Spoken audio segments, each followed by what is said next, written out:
আউযুবিল্লাহি মিনাশ শাইতানির রাজিম বিসমিল্লাহির রহমানির রহিম। সুপ্রিয় দর্শক শ্রোতা, আবারও একটি নতুন বিষয় আপনাদের সাথে শেয়ার করার জন্য চলে আসলাম।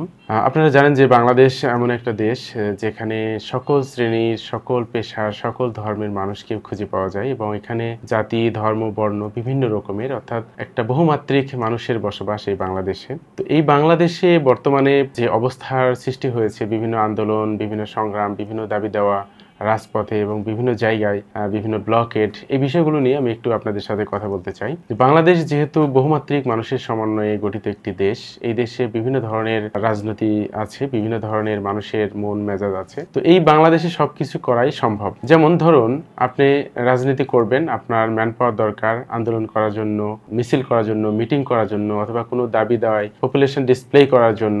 সেক্ষেত্রে কিন্তু বাংলাদেশের প্রেক্ষাপটে আপনি কিন্তু ভাড়ায় সেই লোকগুলো পাবেন। যেমন বর্তমান যে অবস্থা হচ্ছে, যেমন শাহবাগে দেখেন, আপনাদের শাহবাগে যে ধরনের আন্দোলন হচ্ছে গত সরকারের আমলে বা বর্তমান যে আন্দোলনগুলো হচ্ছে, আপনি দেখবেন যে বিভিন্ন সংগঠন যাদের শুধু ব্যানার সর্বস্ব অথবা নিবন্ধন সর্বস্ব অথবা একজন, তিনজন বা পাঁচজন পরিচিত ফেস নেতা আছে, আর বাকি যারা আছে কাউকে কিন্তু আপনি চিনবেন না। এই লোকগুলো হচ্ছে ভাড়ায় চালিত লোকজন, যারা বিভিন্ন আন্দোলনে ওরাই ঘুরে ফিরে ওইখানে আসে। বাংলাদেশে ধরুন শাহবাগ কেন্দ্রিক বা ঢাকা শহরে আন্দোলন কেন্দ্রিক 2-3 হাজার লোক আছে যারা ভাড়ায় চলে, অর্থাৎ ঢাকা শহরে তাদের থাকা, খাওয়া এবং তাদের পারিবারিক যে খরচগুলো আছে সব কিছু মেনটেনেন্স করে কিন্তু তারা এই ভাড়ার টাকা থেকে। তারা কিন্তু প্রফেশনালি কোনো কর্মের সাথে জড়িত না, শুধুমাত্র বিভিন্ন আন্দোলনে, বিভিন্ন মিটিং মিছিলে এবং বিভিন্ন দাবি দেওয়ার প্রেক্ষিতে যে সমস্ত আন্দোলনগুলো হয় সেগুলোতে গিয়ে তারা যে ভাড়া পায় সেটা দিয়েই কিন্তু তারা ফ্যামিলি মেনটেনেন্স করে। বিশেষ করে শাহবাগ এলাকায়, ঢাকা বিশ্ববিদ্যালয়ের আশেপাশে শাহবাগ এলাকায় দেখবেন যে একেবারে পরিচিত ফেসগুলো আছে যারা হয়তো ক্যামেরার সামনে আসছে বা ক্যামেরার পিছনে আসছে। এদেরকে যদি আপনারা ধরে বা গ্রেপ্তার করে যদি এদের আইডি কার্ড দেখতে চান, এদের বসবাস এবং পেশা সব কিছু জানতে চান, দেখবেন যে আপনারা কোনো কিছু খুঁজে পাবেন না এখানে, কারণ এরা ভাসমান এবং ভাড়ায় চালিত। বাংলাদেশ এমন একটা দেশ, এখানে যদি আপনি 500 টাকা দিয়ে একজনকে বলেন যে বাসের মধ্যে একটা পেট্রোল বোমা মেরে আসো, তারা কিন্তু আসবে। এই ধরনের মানুষ এখানে ভাড়ায় পাওয়া যায়। বাংলাদেশ এমন একটা দেশ, তাকে যদি 5000 টাকা দিয়ে বলেন বা 500 টাকা দিয়েও যদি বলেন যে অমুককে খুন করে আসতে হবে, তাও কিন্তু সেই লোকগুলো পাবেন আপনি। অর্থাৎ বাংলাদেশের প্রেক্ষাপটে আপনি যে কোনো ধরনের আন্দোলন করবার জন্য যদি আপনি 200, 300, 500 লোককে ম্যানেজ করতে চান, দেখাতে চান, আন্দোলনে অংশগ্রহণ করাতে চান, তাহলে কিন্তু এখানে 2 লাখ, 3 লাখ, 5 লাখ টাকা খরচ করলে সেটা সম্ভব। তার মানে নৈতিক জায়গা থেকে যে সবাই দাবি দাওয়া উত্থাপন করছে, এই বিষয়টা কিন্তু বাংলাদেশের প্রেক্ষাপটে হয় না। বাংলাদেশের প্রেক্ষাপটে হয় মানে অসুস্থ একটা খারাপ চরিত্রকে চরিত্রায়ন করবার জন্য বা উদ্দেশ্য প্রণীতভাবে আন্দোলন করবার জন্য বাংলাদেশের ব্যবস্থাগুলো হয় এবং মানুষকে এইভাবে ব্যবহার করা হয়। বর্তমানে ইউনূস সরকার যেখানে আছে, এই সরকারের সময় ইউনূস সরকারকে যেহেতু একটা বিপ্লবী সরকার বা অন্তর্বর্তীকালীন সরকার, এই সরকারকে সহযোগিতা না করে প্রত্যেকটি দল, যারা বিতাড়িত দল বা বর্তমান যে দলগুলো আছে যারা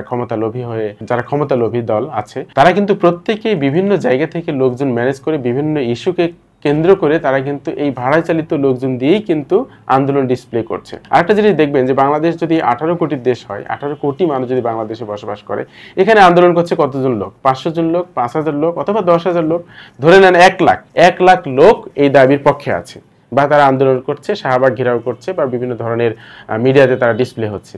কিন্তু বাংলাদেশ কিন্তু 18 কোটির লোক, তাহলে কত মানুষ তাদের সাথে নেই? আরেকটা ব্যাপার হচ্ছে, এত অ্যাগ্রেসিভ মনোভাব নিয়ে, এত উস্কানি মনোভাব নিয়ে কোনো নৈতিক আন্দোলনের লোকজন কিন্তু আন্দোলন করতে আসে না। এরা আসে ইন্টেনশনালি এবং কারো অর্থে চালিত হয়ে কিন্তু এখানে এই কাজগুলো করতে আসে, একটা অস্থিতিশীল পরিবেশ সৃষ্টি করবার জন্য। বিশেষ করে শাহবাগ এমন একটা জায়গা হয়েছে, সেখানে একটা মানে ব্যবসা, রাজনৈতিক বিভিন্ন প্ল্যাটফর্মের নামে বিভিন্ন ইস্যুসকে কেন্দ্র করে সেখানে আন্দোলন করে, এটা একটা ব্যবসা। শিক্ষকদের আন্দোলন করছে, আপনি তাদেরকে গ্রেপ্তার করে যাচাই বাছাই করে দেখবেন যে কয়জন শিক্ষক সেখানে আছে, বা একটা কোনো দল, বিএনপি বা অন্য কোনো দল সেখানে আন্দোলন করছে, আপনি তাদেরকে ধরে যাচাই বাছাই করে দেখবেন যে প্রকৃতপক্ষে কয়জন তার দলের কর্মী আছে।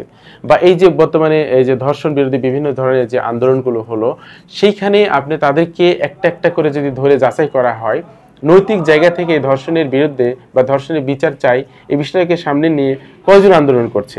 প্রত্যেকেই বিভিন্নভাবে আর্থিক সুবিধা নিয়ে একেবারে ভাড়ায় আন্দোলন করছে। বাংলাদেশের এই পরিস্থিতি থেকে আমাদেরকে সতর্ক হতে হবে।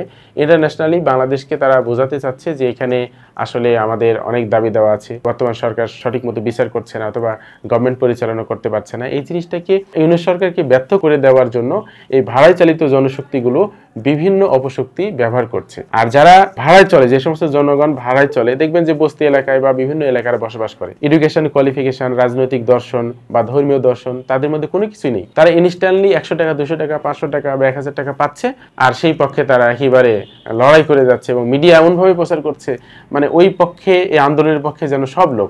এটাতে মিডিয়ারও অনেক গাফিলতি আছে। মিডিয়া আসলে যেভাবে প্রকাশ করে, যেভাবে প্রচার করে, একপেশি সংবাদ প্রচার করে। মিডিয়ারও কিন্তু একটা নৈতিক দায়িত্ব আছে যে প্রকৃতপক্ষে নৈতিক জায়গা থেকে যারা আন্দোলন করছে তাদেরকে তুলে ধরবার জন্য। কিন্তু কেউ যদি দেশকে অস্থিতিশীল পরিবেশ সৃষ্টি করবার জন্য অথবা অনৈতিক জায়গা থেকে আন্দোলন করে আর সেটাকে যদি মিডিয়া বেশি বেশি ফোকাস করে, এটা মিডিয়ারও একটা ব্যর্থতা। আর মিডিয়াও বেচা কিনা হয় কিন্তু এখানে। মিডিয়াতে একটা খবর পরিবেশন কিভাবে দিবেন, কিভাবে করবেন, এই সমস্ত কিন্তু দরদাম হয় বিভিন্ন রাজনৈতিক শক্তির সাথে বা বহির্বিশ্বের বিভিন্ন শক্তির সাথে।